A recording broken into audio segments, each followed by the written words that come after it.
Coming to you live from my in-laws' basement. It's Rob Has a Podcast, and now here's the guy who's garbage. And if you're garbage too, let's be trash together.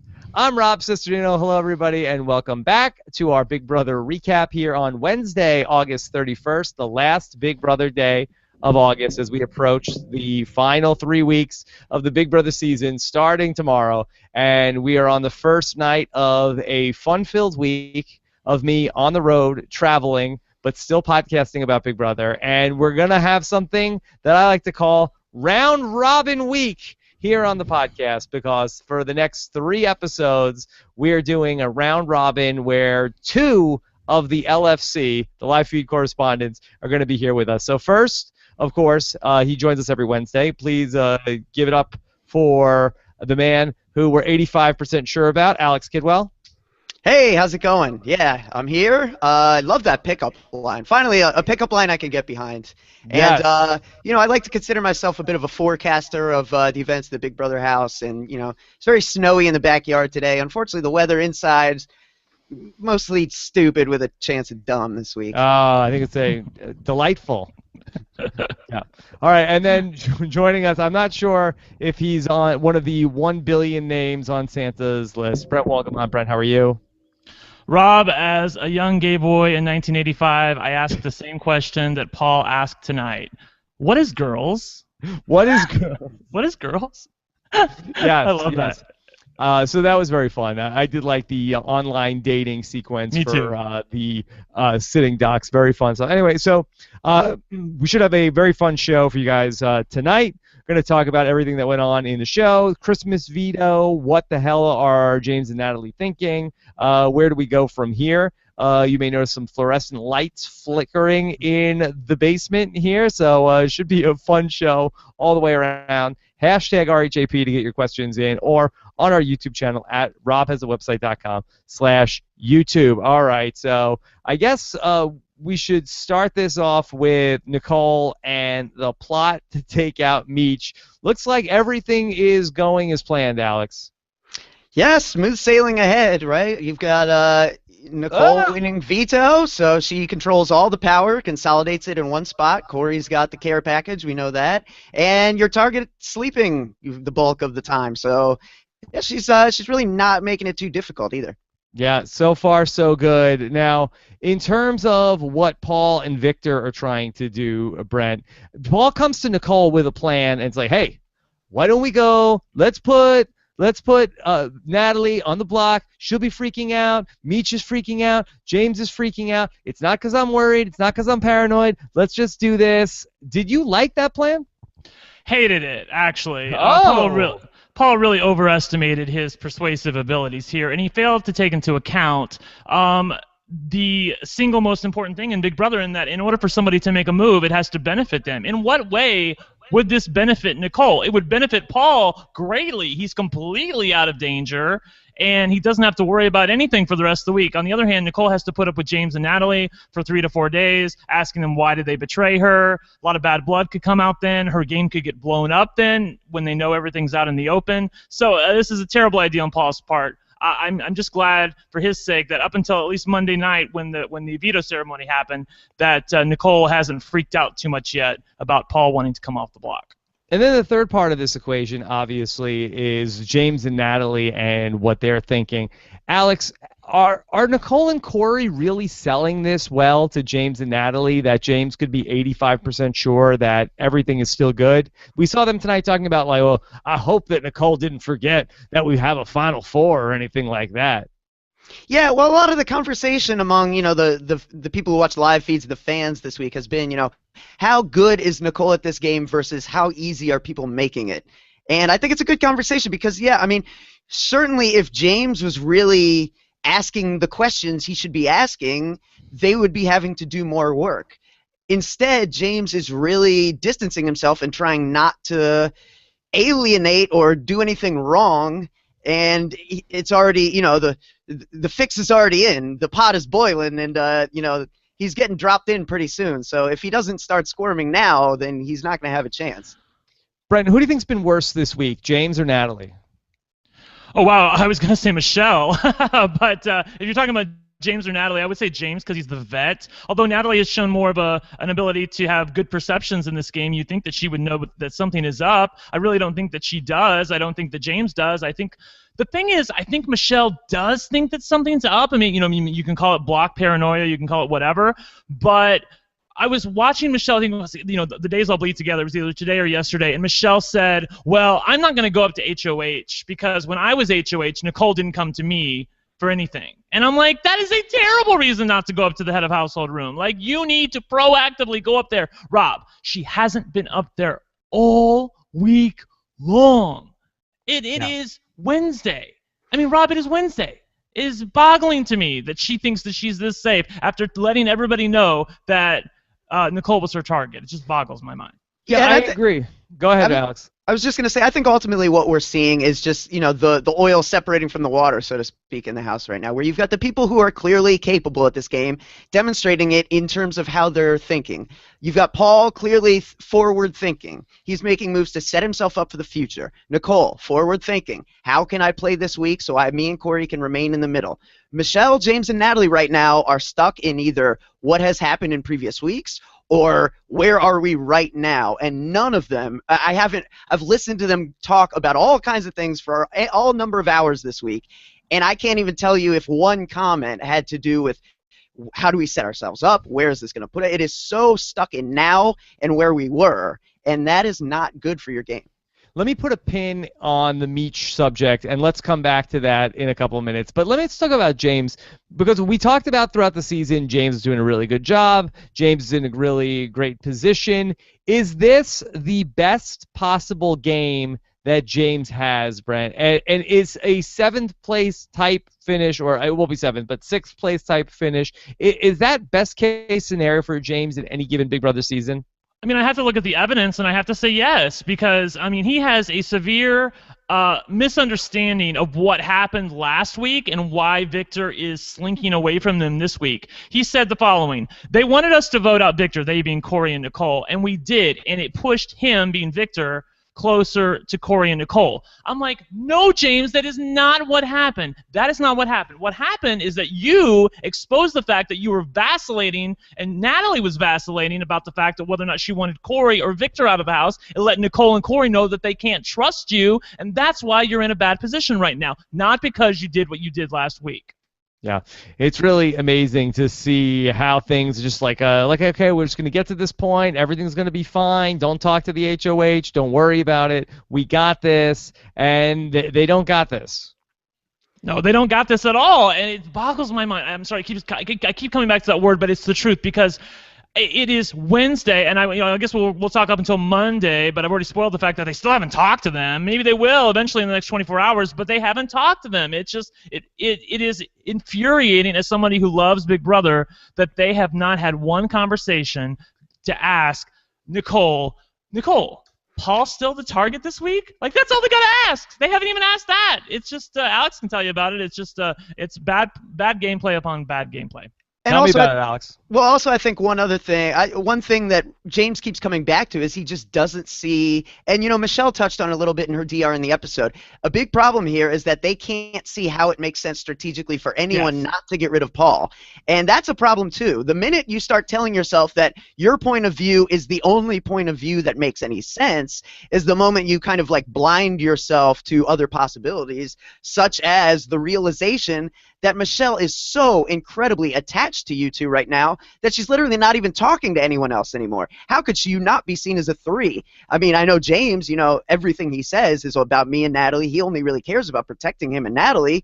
He'd be happy-ish letting Michelle go, but from the house perspective, there's no way to, separate them at all. Right, and the other thing, too, is, like, I was listening to Natalie earlier this week, and she said, well, if I win head of household come up on Thursday, I'll put up anybody, I don't care, except for James and Michelle. And I'm like, the rest of the house can see that. They know that you would not put up James and Michelle. They know that the rest of them would be in danger. So how can it not dawn upon you that your perception of the way things are, meaning that the 3 of you are so tight together, is not totally visible to the rest of the house? They just don't see it.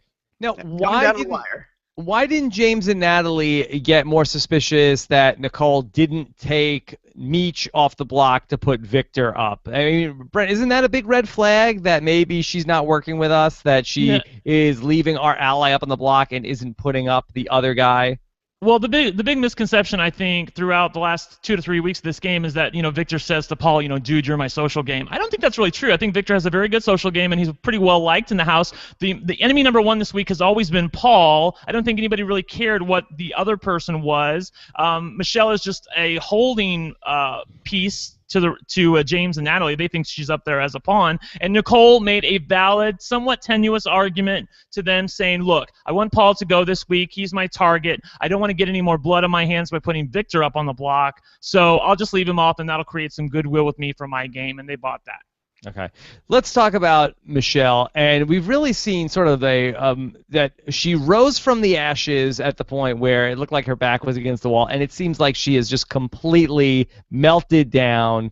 And meltdown Michelle, it's really just been just a complete disaster, Alex. Her game is in shambles. That she was bad, then I felt like she was good. She had the Meech momentum, and now back terrible again. What's the difference now between 2 weeks ago, 3 weeks ago, when she was riding high? Does she need to have somebody to be publicly railing against that, like she was doing with Paulie?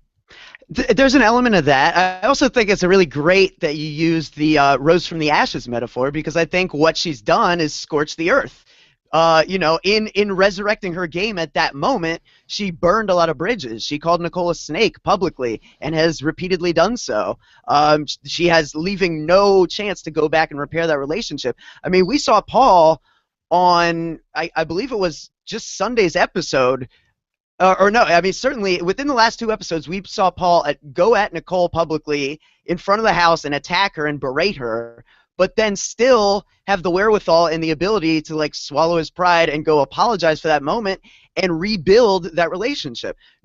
What Michelle has failed to do in pretty much every situation, she'll make these big, Big Brother Canada Godfrey-esque speeches, and they're grandiose, and they have the effect of catching attention. However, what Godfrey would do, what players who are good at this game do, is damage control. You've got to go and then you work the social game, say why you did what you did, talk about how it was a spectacle, how it was for television. Do whatever you have to do, but repair that relationship before you need that bridge. And Michelle has done none of that, really, this season. Brent, is Meech a fatally flawed Big Brother player? And what I mean by that is, hypothetically, if she was to return to the game in another season, do you think that she could fix whatever is wrong with her game from what you've seen? Wow, that's a tough call, because people can grow and change. I mean, I look at who I was, say 5-10 years ago, and I'm a completely different person now. Oh, wow, Alex. 23. Thank you. I knew she was young. Yeah. Come on, Rob. I was 30 years old, and I'm a child. I'm still a child. So me at 23, come on, give me a break. I think that, look, I do not think she's fatally flawed. I do think that there are elements to her game that are good. She's flawed. I do think, though, she has totally dropped the ball this week, and I guess a little bit of it is her, she appears to have no confidence in herself whatsoever. I thought the editing was very telling tonight. I loved the editing of the episode tonight, because it was like Big Brother was showing us this girl's falling apart, and that's why she's going home on Thursday, because it was so wacky. Oh, wasn't it though? Yeah, wow. It was. What is going on there with this? She's under the blankets, and for those of us who are not on top of the live feeds like you guys are, Alex, what's the issue there? You need to keep the microphone next to your face even when you're sleeping? They need to be able to get a clear audio feed from you. And if for whatever reason, in that moment, if she's got it clipped to the edge of the pillow and she turns to the other side of the pillow, yeah, I think at that point it's really almost more than anything a production just telling her to get the hell up already, because there was and she's been doing a lot of sleeping this week, so part of me thought maybe that was just a little bit of a game they were playing. But yeah, if she were to say anything at any point, they definitely would have chimed in with that, because the microphone needs to be somewhere where they can get the clear soundbite. Yeah, usually what happens. sorry, I like just to really explain really quickly to people, when you sleep in the Big Brother house, like when you go in the shower or whatever, you can take your mic off. So she could be in bed, she's supposed to take her mic off, get into bed, and that's fine, and then the overhead mics will take over if she says anything or blurts anything out. But the minute she starts talking again, she's supposed to put it back on. What happened was she went to bed with the mic on. It's like rolling around in the pillows there, and it's probably creating some audio distraction for Big Brother, and if they're trying to catch anything. Although on the other hand, I agree with Alex, she wasn't really saying anything. I think either they were being proactive or they were just screwing with her. I'm inclined to think the latter. They probably don't want any more broken mics too. Yeah, probably. Factor here. Probably. And then she ends up like, Natalie's talking to her, and she's talking about how, like, I'm never going to win this game. I hate how I look. Like, she was just, like, all over the place about, like, 5 different subjects of problems that she's having. I mean, it's really a sad state of affairs for Big Meech, Alex. Sad Meech. Sad Meech. I think that they probably just need to put her out of her misery in this Big Brother house. She'll be a fantastic juror. Brent, can't you see her on finale night, like really just wanting to be like the second coming of Stu Hawk? Yeah, exactly. Then all the pressure's off. She knows what she's supposed to do as a super fan. She knows she's supposed to ask the tough questions and say something funny or bitchy or witty to the house guests who are in the final 2. I do think that the pressure is maybe getting to her a little bit at this point. The problem is she's never had a good relationship with Nicole, and she doesn't know how, as Alex correctly pointed out, she doesn't know how to swallow her pride, go up there and have a civilized conversation with Nicole and let her know, like, hey, you're really not my target next week. She has never, ever said those words to Nicole to let her know that, Victor would be my target next week, but it would never be you. And Nicole knows that if Michelle is with James and Natalie, someone has to sit on the block next to Victor. And who's likely to sit on the block next to Victor? The person who's winning the comps lately, and that's Nicole. Wait, is Michelle a super fan? Well, I mean, comparatively to everybody else, I would call her a super fan. She at least knows who Ian Terry is, which I think is a prerequisite for calling anybody a super fan. Oh, yes, she knows. I just think it's fun. Like, I can't remember the last DR we got that didn't start with "as a super fan," and then we literally cut to tonight. We cut to a DR where Nicole said, "Michelle is a super fan." So, like, she literally just told us. Like, how many times can we be reminded of Meech's status? Like, it's pretty funny. Yeah. I do think that Meech is going to be really way into the Big Brother after the fact. I think that we will be happy during the digital season that Big Meech is on Twitter. Yes. She'll be fun. But I think that, her time is just about. I think that, like, she wants to go at this. Like, she may not want to go, but yeah, I think that she's ready. She's ready to move on. She might have been better suited for the digital seaon, which is a little shorter. I mean, she's been talking about how Big Brother 14 would be over by now. Big Brother 14 would have been over by now. God.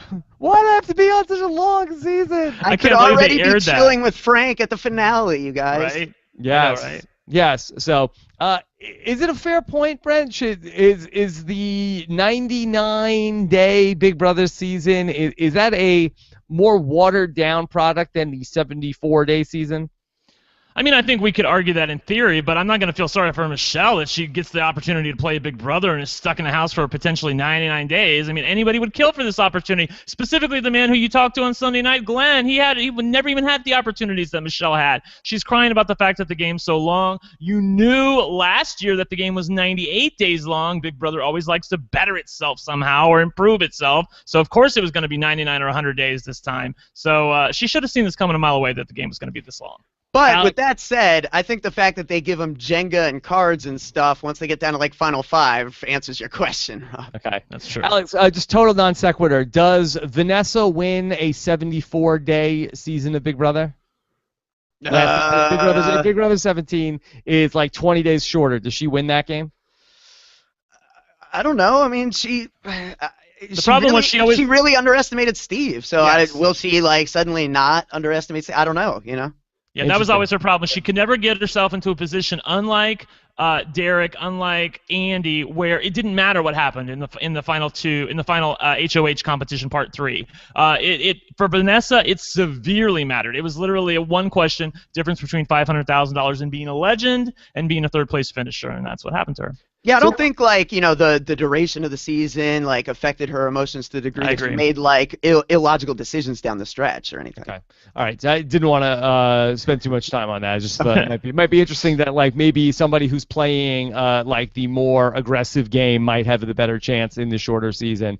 And probably an off-season podcast with Parhar. So let's talk about this idea that Nicole was floating during the episode, where she says to Corey about, hey, I don't know, maybe we should put Paul and Victor on the block and take a shot at one of these guys already. And Corey ends up talking her out of that. But Brent, that in your mind, do you like that move for Nicole? Love it, because she has to make this move. I mean, the move is made for her, because if you look, in an ideal world, I'm sure, you know what, Paul is a jury threat. He's a capable player. He can talk his way out of anything. I would love to get rid of Paul if I'm Nicole. Would love to. But the problem in doing that is you now cannot play head of household next week. The only person who's now with you is Corey. You have Meech, who's coming after you, James and Natalie, who will not put up any of their little trio. And who knows what would happen to Victor? You know, Victor at that point, is he mad? Does he go over to James and Natalie at that point? So you have to make this move. Anytime she started thinking about maybe I should possibly evict Paul here, this is, you know, my family's screaming at me saying get him out. It always comes back to the fact that she's leaving in a trio going into the final 6. One of whom has publicly said, I want to come after her, I want her evicted. So her hands are tied here. She has to make this move if she's a Big Brother game player who's self-interested, and she is. And we've talked all week long about the 3 reasons why this is a very, very strong move for Nicole. And let me see if I can remember what they are. Well, 1, she takes out Meech, who is coming to get her. 2, she keeps Paul and James going to war at each other. And then what's the third reason? This is the third reason why this is a good idea. That nobody's going to put her on the block? That's not it. Well, I mean, no one is going to put her on the block. I can't see that happening. Maybe as a pawn next week. But Alex, and we've laid out all the pros for it, but at the end of the day, is this just too cute though? Is it too cute? You're gonna we're gonna wake up and she's gonna be in the final 4 or the final 5. Like, don't we expect that Paul and Victor are gonna flip against them once, either if they get James out at final 6? Aren't they gonna turn on her and have a better chance to pick up whoever that straggler is at final 5? Probably. I mean, they'd be right to. Whoever that is, though, would be right to. And I think, you know, that's part of the 2 versus 2 versus 2 dynamic at this point. There haven't been a lot of seasons where it kind of came down to this. And the few where it did, I think only Big Brother 11 and Big Brother 13 are really the only ones I think of where it was any kind of solid 2 versus 2 versus 2 situation. And really, in all those situations, that's kind of what happened. I mean, although in Big Brother 11 at 6 is when you had this big lie where it was really kind of 4 versus 2, and Natalie and Kevin are able to convince Jeff that he needs to take out Russell instead. So, I mean, I mean, there's precedent for that, certainly. And I think it really, all you can do is set yourself up as best you can to be the middle 2, and then at that point, the chips are going to fall where they may.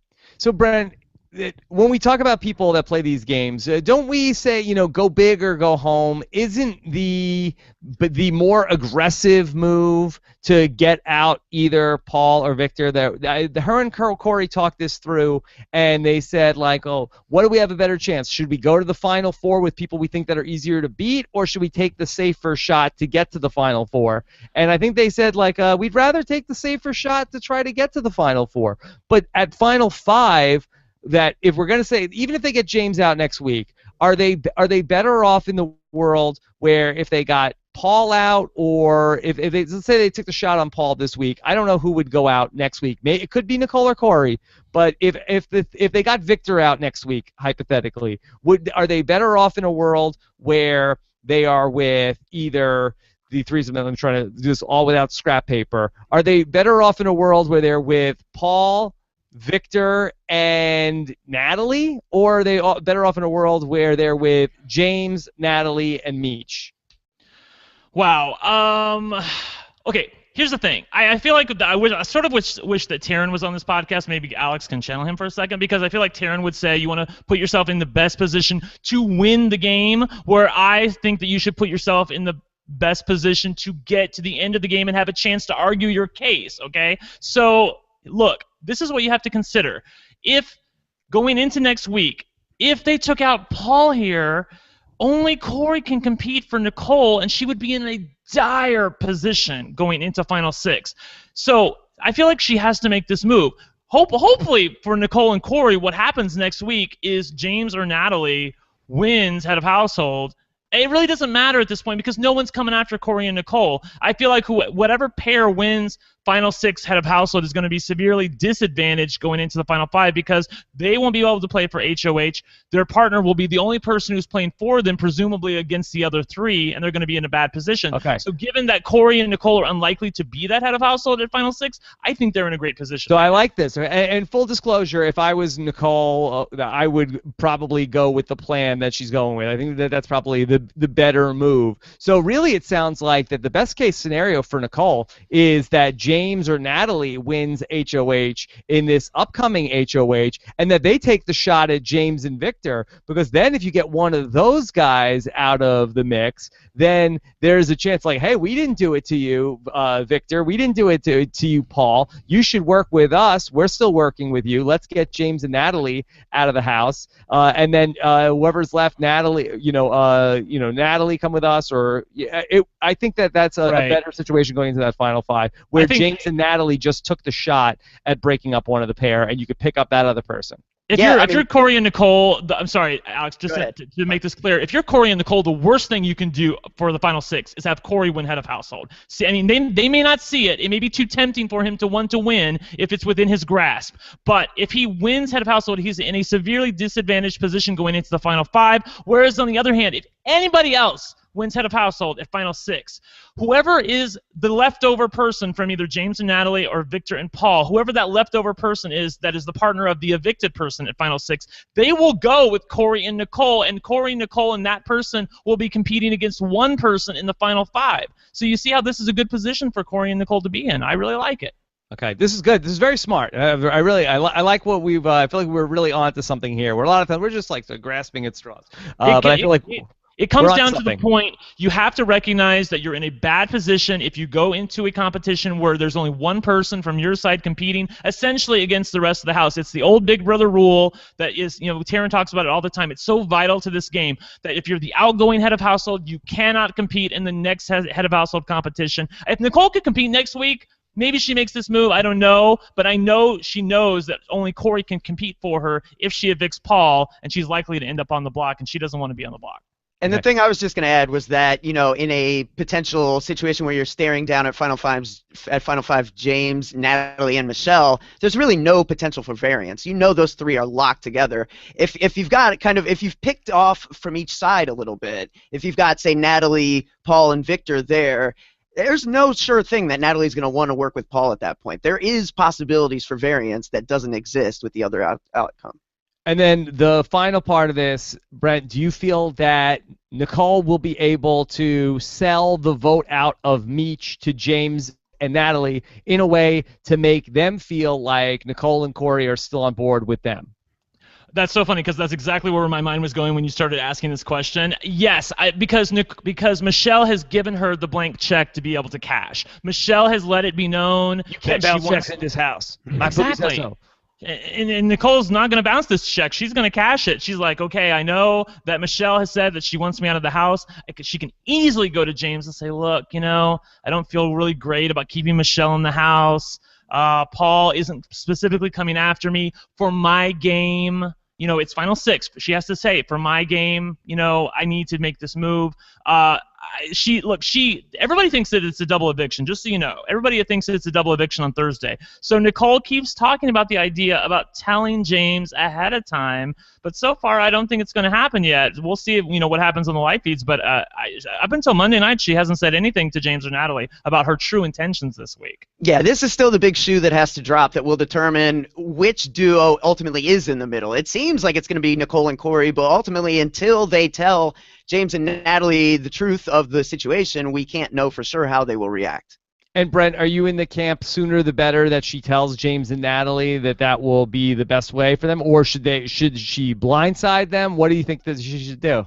I mean, the TV person in me thinks she should blindside them, and I think the game player in me thinks that she should blindside them too. Why? Or maybe tell them why blindside them as a game player? The more opportunity you have, like if you told Michelle on Monday night or Tuesday night, okay, Michelle, you said you're coming after me. We're going to vote you out this week. She has 3 full days to blow up everything that Nicole has said, anything Corey has said to her and James, any final 2 or final 3 or final 4 deals that they've had together. I mean, look, it may be known to Paul and Victor that Corey and Nicole probably at some point did make a final 4 deal with James and Natalie, but to actually come out and say it and said, this is what we said and this is what we said, we were going to get you out, that adds some teeth to the argument. You do not want to give her that opportunity. I think you should really blindside her here or tell her at the very, very last minute right before the eviction. Alex, give me the percentage chance that this is all going to work out. Are we looking at Nicole as the front runner right now to win this game? Yeah, I think she's the front runner. When we did the rankings on Monday, I had Nicole 1A and Paul 1B. And, yeah, I don't think anything's changed since that. Paul seems slightly more capable to me, but Nicole is certainly in the better position. Brent, does Nicole beat Corey in the final 2? Could this all be for naught? She takes Corey to the final 2, and then all these bros in the jury house vote for Corey? Wow, I don't even really want to think about that. Nicole said earlier today that Corey would win a jury vote 9-0. And then if she takes him to the final 2, then she deserves to lose. Well, I don't know about that. I mean, I think who she's with. Exactly. I mean, I think Corey might be the best person for her to sit against in the final 2. I mean, comparatively, if she's there with like Victor and Paul and even Natalie. Of course, I take that back. I think the house guests don't respect Natalie. I think they would vote for Nicole. But look, for Nicole's game, she doesn't realize it coming up. But the worst thing that can happen to her is, again, Corey winning head of household. As long as Corey doesn't win head of household, they should be golden for the final 6, okay? And all of a sudden, it's Corey, Nicole, and that straggler of the partner who was ever evicted competing against one other person in the final 5 HOH competition because the outgoing HOH can't compete. She's in great position. She set herself up to win. That's all you can do in this game. Yeah, it's wild that we're going to a final 6. On any of these shows with Survivor and Big Brother, when we have a final 6 and it's 2-2-2, that's always really exciting for it to play out that way. Sorry, go ahead, Alex. I was just going to say, I think certainly, there's going to be the Paulies and such that have voted for Corey. But I think we definitely saw something tonight that speaks to why Nicole would beat Corey, and that's this Michelle DR, where she genuinely believes that Corey's $1 billion was just like his guess. Like if there are players believing that Corey is that level of stupid, then you know what I mean? Like it's very difficult for me to see him winning over the majority of the jury if there's that perception that exists. I mean, that's a level of stupid that is basically unfathomable if he was really if there was no strategy in that. But I thought it was great though because it was genius on his part. I can't believe that I've never thought of that strategy. I mean, I know the stay and fold strategy about having your friends fold and one person stay in. I know that part, but I never even considered his. I'm gonna guess $1 billion purposely stay in to give my girlfriend a free shot to win the game so she can't be eliminated here. That was absolutely genius. Kudos to him. I think we're giving him too much credit. I think that the way it worked out was that it ended up being a free life for Nicole. I think that in his mind when he did it was, hey, I don't want to compete with her because I could be close enough to have the right answer, and if I'm right and I get a candy cane, that doesn't help Nicole get closer to winning the veto.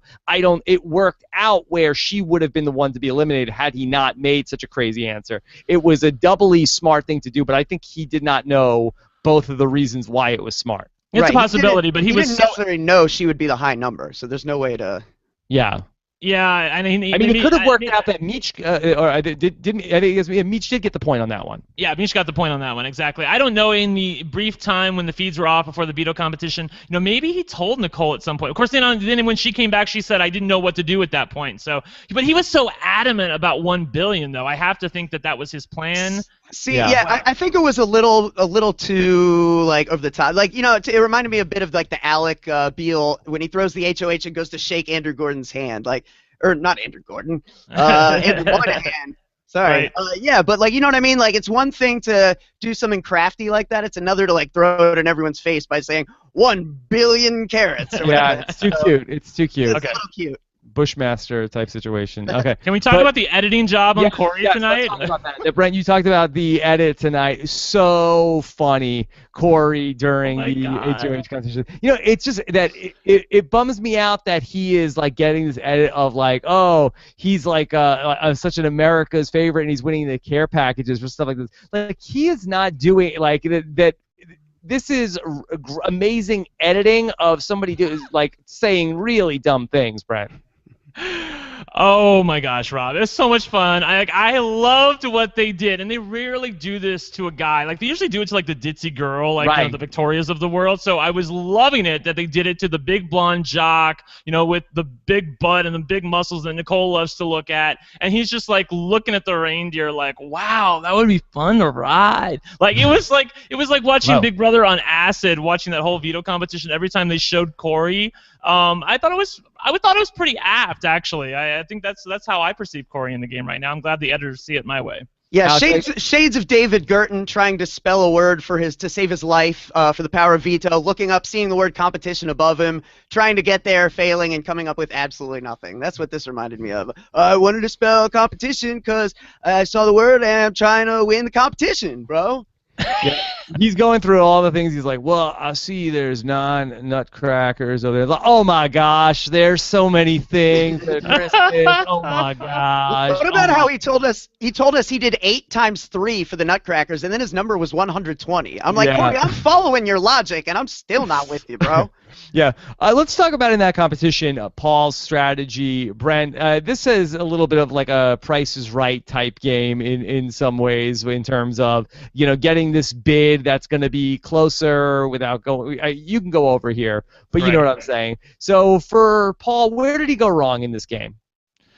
Well, I mean, I don't think he really did go wrong because, I mean, he wanted to make sure that Michelle at all costs did not win the veto, because if Michelle wins the veto, there's a definite possibility Paul's going home.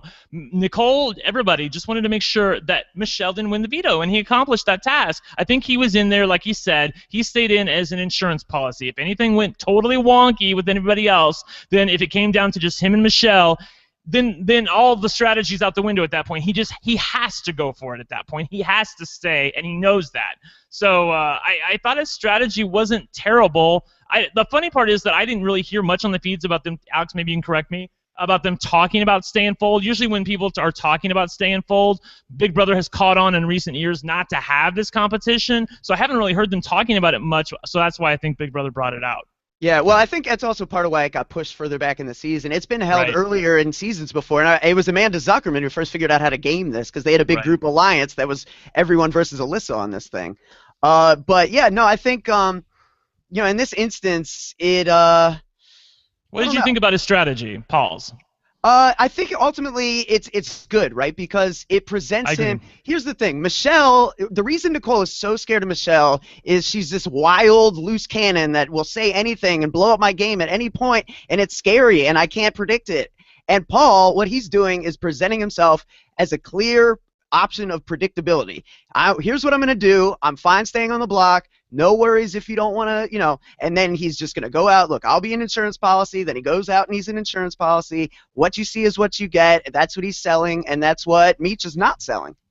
Okay, let's go jump into some questions from you guys tonight, and then we'll talk about what's going on the live feeds. And let's start with R. Vandervest, who says, what should the artist formerly known as Big Meech do to try and stay this week? Dye her hair blonde and become BFFs with Nicole? I'm not sure why that would necessarily work. I mean, it didn't really work for Paulie when he tried to act like Paul. Alex, could you give us the game plan for Big Meech of what she would need to do? Is it just sell James and Natalie down the river? Oh man, it's pretty tough. I mean, yeah, she would have to do something that creates a separation there, because there's no ignoring. You can look at and talk about all the strategy and all the nuance you want, but there's no ignoring a 3 at this point in the game. At 6, going into 6, there's no ignoring a 3. You just can't. Those simple numbers are always going to beat any other argument. So yeah, she has to do something that would completely distance herself. She has to. I don't know how she would go about doing it. I mean, Paul and Victor had some success staging a fight for these people. I don't know that Michelle and Natalie could do something like that, but I mean, if Meech started like burning James's clothes, maybe that would be a start. Oh, he's very sensitive about his clothes. He gets very upset about his clothes. Well, Meech is threatening to burn some things, so now's the time to start. If you're gonna go pyro. Yeah, Brett, anything else that you want to add to the Meech playbook for this week? I mean, look, she can do it whatever she wants. She hasn't planted any seeds coming into this week, as Taryn likes to talk about. She hasn't said anything that would, make Nicole buy any of the things that she might try to sell her. Maybe her best argument is probably something to the effect of Paul and Victor are plotting against you. They're plotting with James and Natalie to get you up on the block next week, which is what Nicole fears more than anything, which is why she wants to evict Michelle. Oh my God. I know, right? But again, it comes back, as Alex and I talked about, that there is a clear 3. This is the best reason for Paul to sit on the block and take his medicine, because every time he fears, okay, maybe they're going to go against us here, maybe they're going to evict me. Nicole, maybe she would like to evict Paul here. He's a great game player. He's a jury threat. Get rid of him. But she can't. Her hands are tied because there's an obvious threesome. She has to get rid of one of those 3 and give herself a chance to get to the end. And again, we're talking about planting seeds. I go back to the idea that she scorched the earth. If you harvest all the crops and then burn the ground, nothing new grows there. That's kind of how that thing works. That's why it's called scorched earth. Like you sowed the ground with salt, Michelle, and now there's just no way to plant the thing and have it grow. Like, that's the problem with going that over the top with these speeches and then not doing any damage control afterward. Okay. Agriculture lesson from Alex Kidwell tonight. Danny Guest says, since Nicole and James haven't been on the block yet, are they considered the best players of the season? You guys touched on this on the reality TV Happy Hour the other night about, are they so great because they haven't been on the block? And you guys pretty much universally poo-pooed this, right?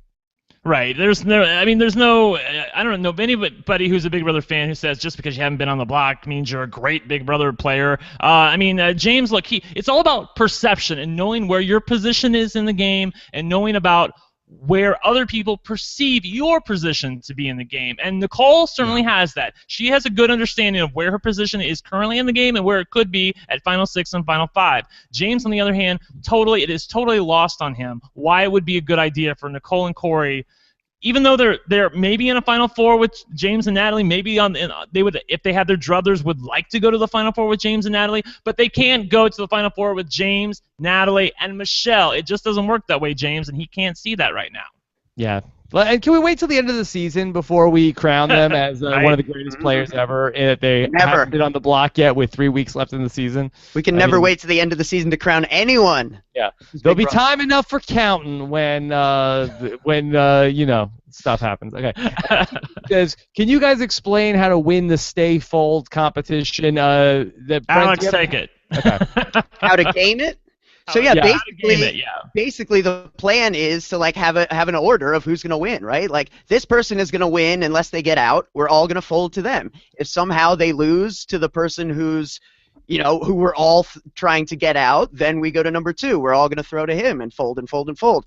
If he gets out somehow, basically it's setting up the one you're trying to get out with 5 coin flip scenarios where they have a 50-50 chance of being eliminated from the competition, and that's great odds. Okay. All right. A few more questions and then live feeds. This is from Jerry D. Nat and James say they hope Nick and Corey are still set for their Final 4 deal. Then soon after that, Nat says she has to get Nick out after Paul. She's not planning to keep their Final 4. Why should she think that Nicole and Corey should? Well, this is, Big Brother 101. Right? People don't judge by their own actions. They only care about what other people are doing. Yeah, if I was able to do things and no one else was allowed to do them, I'd win every time. So why wouldn't I want to create that narrative where that's how things should be? You know what I mean? Right. You can call Natalie out on her hypocrisy here, but it's probably a good game move to get Nicole out sooner than later because the comps that are coming up definitely favor somebody like Nicole. I'm laughing in the chat that Entassist23X wants to know, is Rob in an escape room right now? Yes, I literally am. Richard Shores wants to know, do you and the panel think that the reason James hasn't talked to Nicole is that he knows in his gut that Michelle is toast? I don't think we should be trusting James' gut feeling on anything. No, that's definitely not true. James does not know that Michelle is toast. He has no self-awareness of where his position is in the game and why they're seen as a unbreakable trio. That's just it. I mean, he doesn't see it, and the reason he hasn't talked to Nicole is he's kind of a chicken. He doesn't want to rock the boat. If you don't put it out in the universe, or it'll happen. Also, Yeah. it's been more since since Monday, but it really has been a preoccupation of James this week that like him and Natalie are finally it's the point of the Right. game where you're starting to talk about what's going to happen after the season and where will we go and who will we be and his focus on the game I think at this point is secondary. I think he's preoccupied with the idea that a relationship with Natalie might be slipping through his fingers, and Yeah. that he wants to avoid that at all costs. I'm shocked, Rob. Okay, Shocked. yeah, Big Brother Network has a pretty good post about this up at BigBrotherNetwork.com. Alex, what is it exactly that happened that's making him feel this way? So there's been a couple comments, and it's been various discussions that just kind of over the course of time have led him here. But it's like you can hear it with the conversation, with the way he talks when he's asking, would you ever be interested in someone like Paulie outside of the house, or like what, or, conversations about like how you would dress when you're in a relationship, or like there's just a lot of things that are coming up that just why and where he's fishing, and it's hard for me to watch, man, because I do see a guy who has been burned by or feels he was burned by the Meg situation, and There we go. Thank you. he was not burned. He Yeah. certainly feels it, but perception is reality for him, and I think this is a bit of deja vu. He's like feeling it, like, oh, what the hell is happening again? Like, Yeah. Rob, this is what's happening. I mean, I'm like, look, this is real life, okay? And Big Brother's not real life. That's the problem. Real life, you have to play in your league, okay? I know where my league is, so that's why I play with those kind of people. James, when he gets in the Big Brother house, he's like a minor leaguer, and he gets to play with the big boys all of a sudden. There's this beautiful Venezuelan girl who's all of a sudden interested in him, which in real life, I'm sorry, 99% of the time is not going to happen. Can weird things happen in life? Yes, Yeah. but most of the All right, time, well, people who look let's like not Natalie get are into not. who's in It's who's the in truth. whose league. It's the real tea, Rob. Look, there's a lot of people that would argue that I'm not we'll in my let 'em. league. Yeah. Hey, So Rob, I'm you not got thinking into about it that. on your Survivor season. Sure, but I wasn't under the wrong impression. Like there were people in all seriousness, when I was on Survivor, like Jenna and Heidi would say things to me when we were in the game, and they would say things to me like, "Oh, after the show is over, yeah, we'll probably blah blah blah," and I was like, "I'm not buying this. No. And that I think you have to be able to see through this. It's, believe me, totally different thing than what James and Natalie are. But Also, your island math doesn't apply here. Everyone Right. has plenty of showers and access to anything they want. right, but I think you have to be able to see, like, okay, this person won't even kiss me in the house. Then I think this is a pretty good sign that you could talk yourself into it, and it happens all the time in real life. Of is this person really into me? And I think that James probably is not really that is unperceptive in the game, and then also is sort of like has his head in the sand about things matters outside of the game too. Well, what the Yeah. hell? Sad story. Yes. The sad story. Okay, so let's talk about the live feeds. I don't have the live feed jingle with me. I don't have the buzzer with me. We'll see. Let me see if I could pull some favors with Scott St. Pierre, and we can get it in the podcast version in post production. But for us in the live show, let's go ahead. Let's talk about the live feeds. All right. Okay. Alex, let's get the update. Anything at all to report? Not so much. I mean, we kind of have already been getting into it. It really It's not a lot of so- developments. It's does so seem like amazing. well, it does Nothing seem has like changed since Michelle Monday. wants. Yeah, I was gonna say it does seem like Michelle now wants to do some campaigning. Oh. But it's gonna happen tonight or tomorrow, so it's really, for our purposes, it really doesn't do us any good. I think for the first time today, though, James said to Michelle, like, maybe you want to actually campaign, which I don't know if that means James is actually considering that she might be in trouble, or if James is just like offering Big Brother 101 to somebody, but Yeah.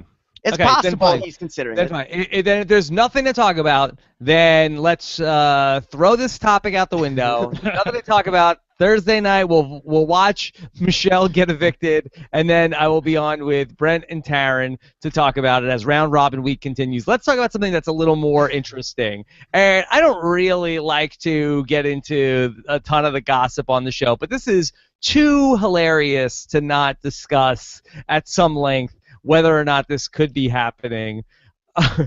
there have been reports that items, and this sounds like the setup to a veto, there has been a report that items are missing around the Big Brother house, and some of the house guests are thinking that maybe Big Meech is stealing props and items from the Big Brother house and putting them in her bag so that she could sell them possibly on eBay after the season is over. And I would love to talk about this.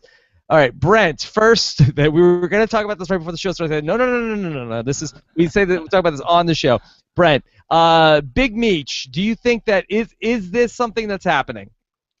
Well, I mean, we can't prove it. I don't think there's any proof, but where are the charges coming from? Who's saying that she's doing this? Well, Michelle said it. Okay, so let's be clear about this. Michelle on Saturday told Natalie, and I don't even know if Natalie was paying attention, okay, but Michelle said that she has taken some things from each Big Brother house guest, and she's planning on selling them on eBay or some auction site after the show. Okay, now what did Natalie say?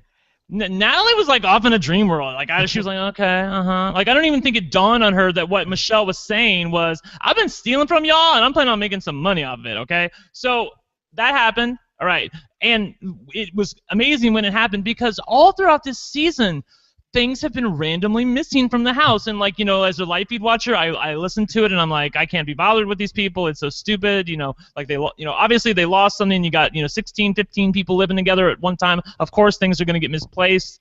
But on the way to the play, this is what happened, Mrs. Lincoln. So James is looking for his sweatshirt, right? And he can't find it.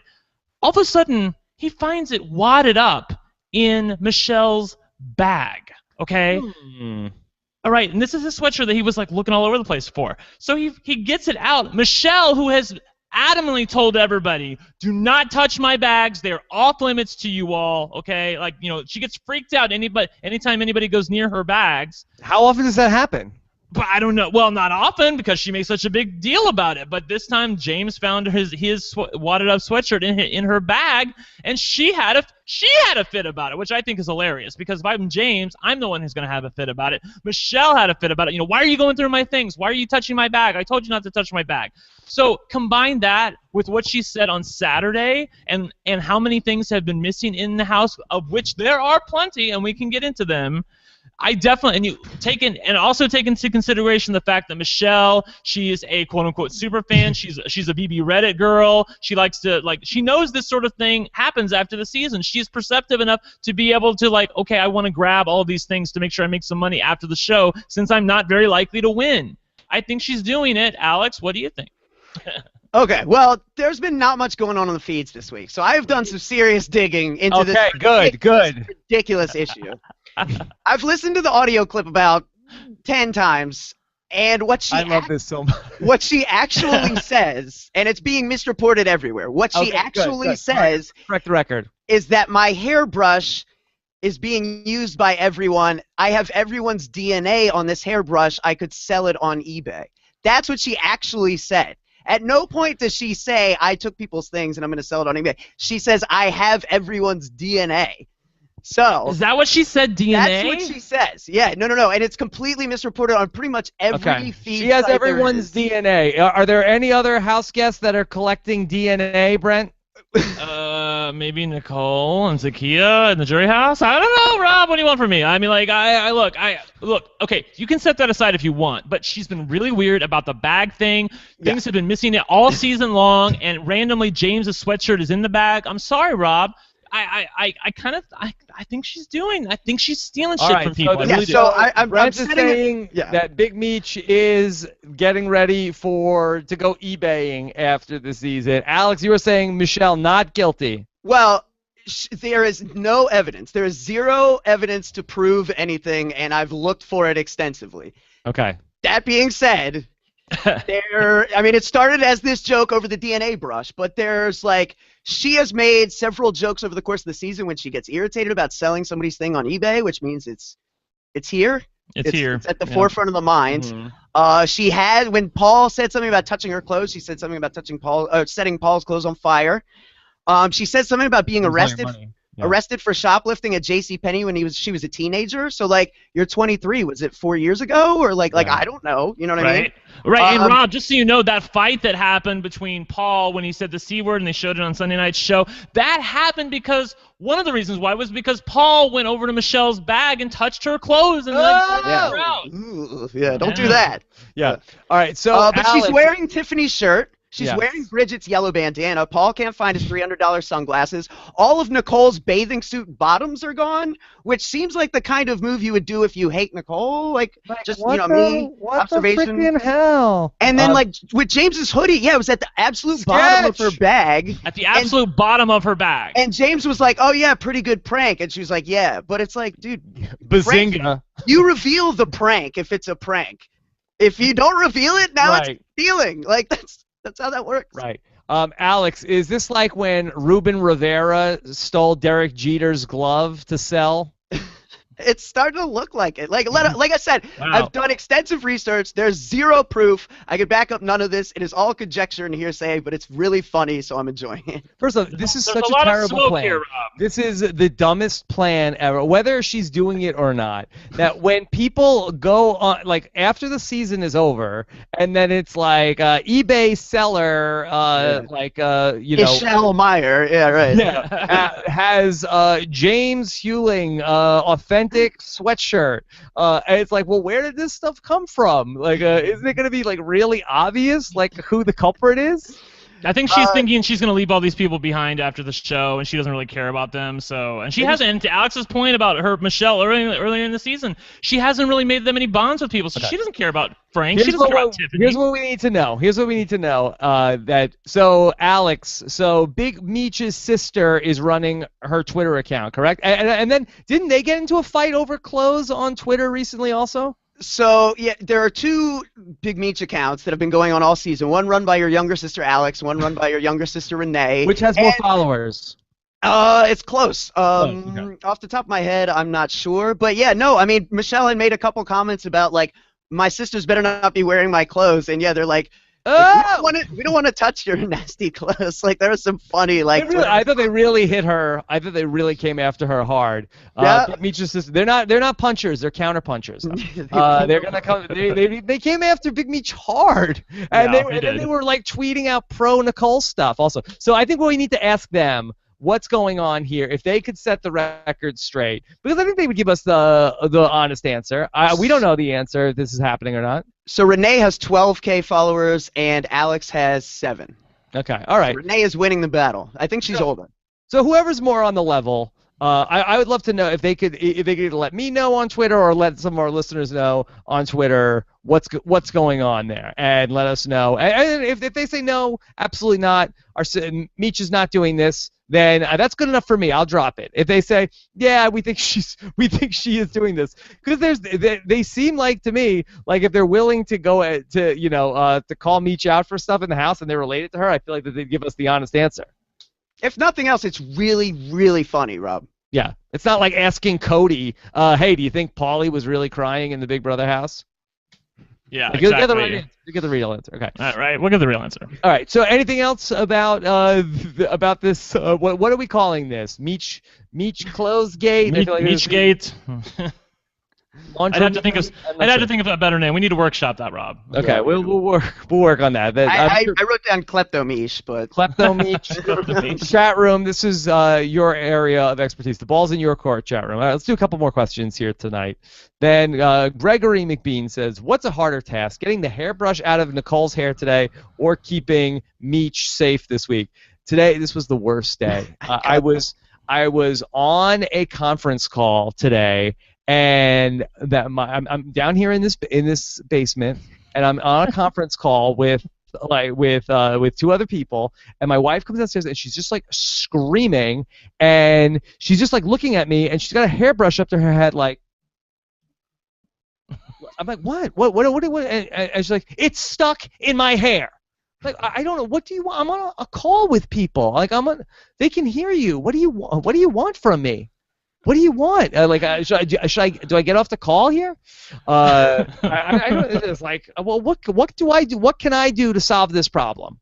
I know. I love this question because for a second there, I'm like, did I miss something on the feeds today? Like, what happened No, with my Nicole wife and the did. rush? My wife Yeah, did. I'm with you now. I'm with you. Yeah, your wife, Nicole, exactly. No, I actually, believe me, I think keeping Meech safe is the harder task this week. There's no way it's happening. I don't see a way out for her. I mean, she can try and throw. If she gets wind that she's been Like the hairbrush in Nicole's hair. First of all, no she- way out. Yeah, they're She has both to ask exercises in scissors futility. stage. Yeah. Right, exactly. She has to ask the question. She has to ask, am I being evicted tomorrow? Because, by the way, this is important. Michelle wants to wear her eviction dress, as you saw during the double eviction when she did a quick change during the commercial break. She wore three outfits during the double eviction. By the way, that's I give her all the props in the world for that. So she wants to wear her eviction dress. If she's going to be evicted, she'll be really, really bitter if she doesn't get to wear that dress. So I'm kind of inclined to think that they are going to let her know ahead of time, but I really wish they would blindside her and have her like in shorts to go meet Julie. Yeah, she is ridiculous with the wardrobe changes. It's like a Vietnamese wedding. Okay. I've been to one. Alex, I know they changed. all right. The bride Yes. changed like 7 times.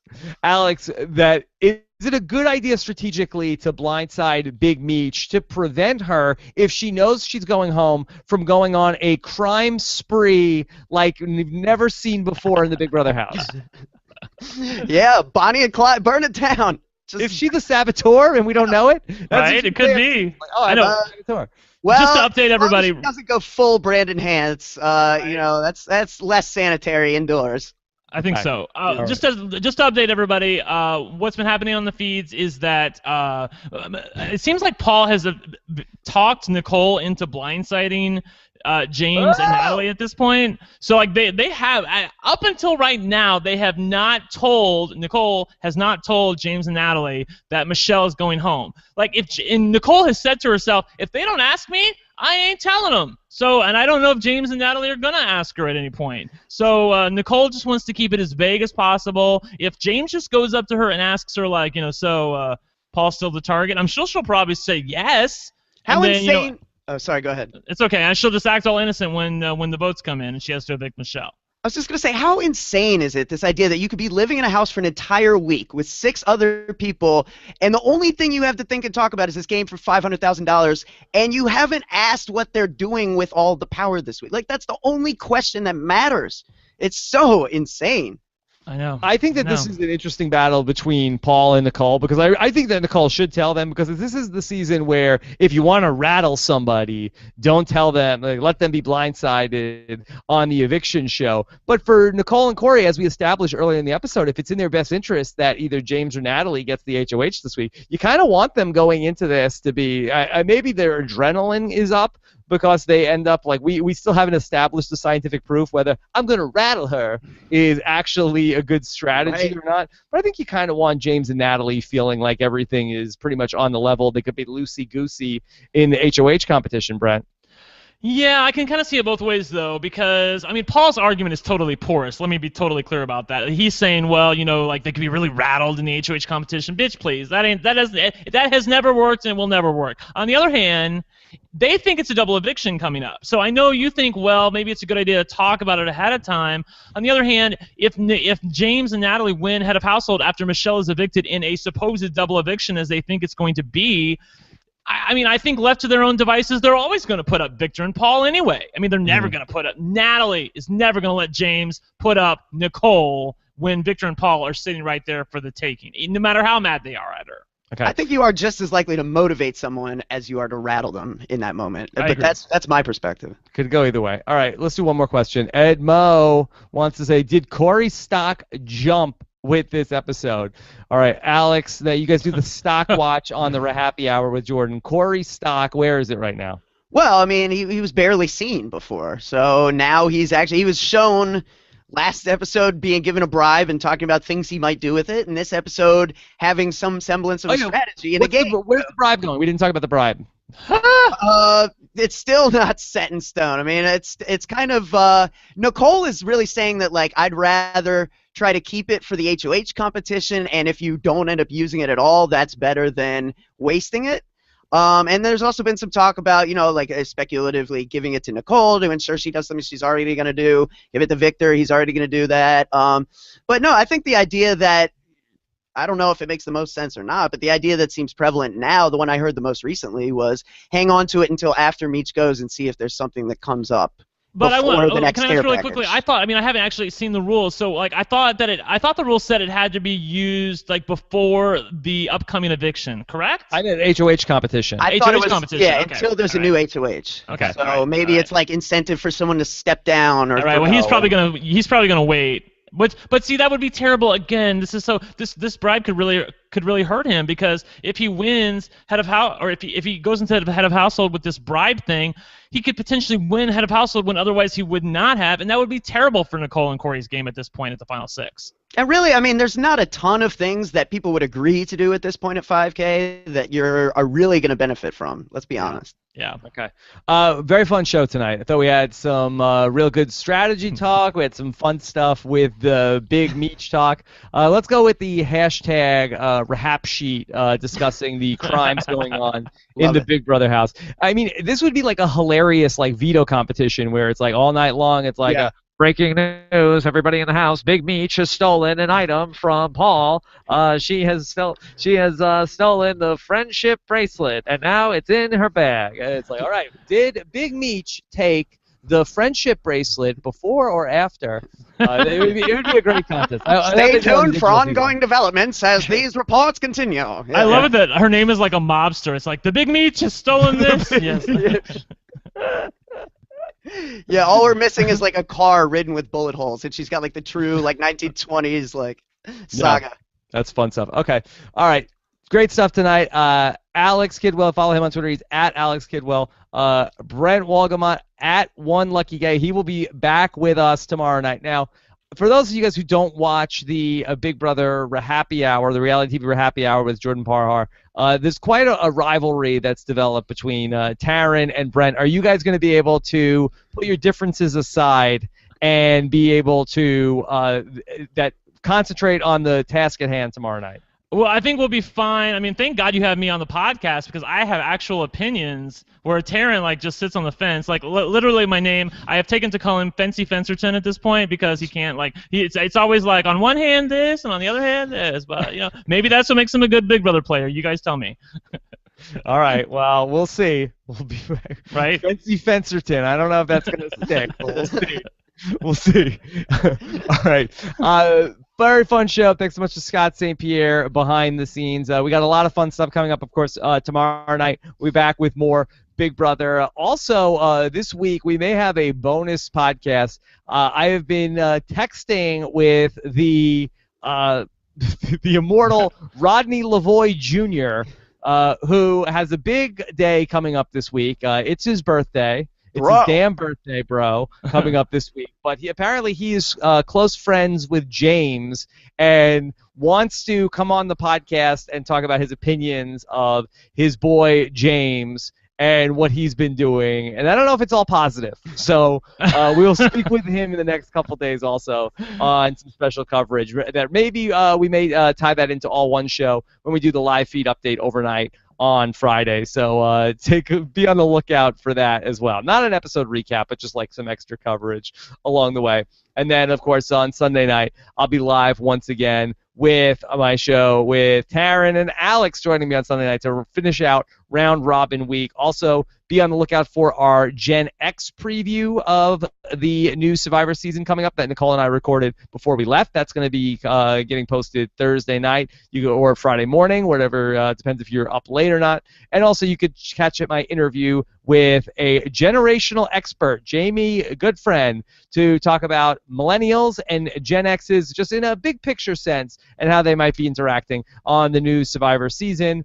A lot of people have really liked it. Some millennials were a little upset. They didn't want to be just painted as a big group of people, but it's fun stuff if you just go into it with a little bit of a grain of salt.